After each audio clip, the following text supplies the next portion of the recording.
có thể nào hỏi nữa cái đi thang này rồi thế là sự hỏi tập tỏ hỏi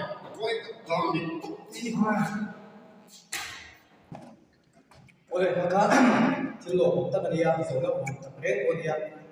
masalah group pertama kan chena section pertama kan chena section tinin member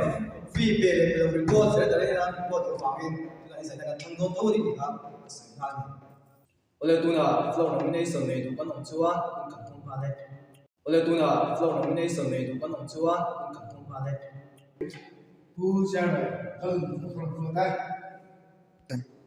ang vadan dun di ko chu thok ko me ome ai do na kan me se no zu ka wi pundi ko chone sum sharp sharp lu som kuwa kum sa sa ne lo ko dia kre jan ka lo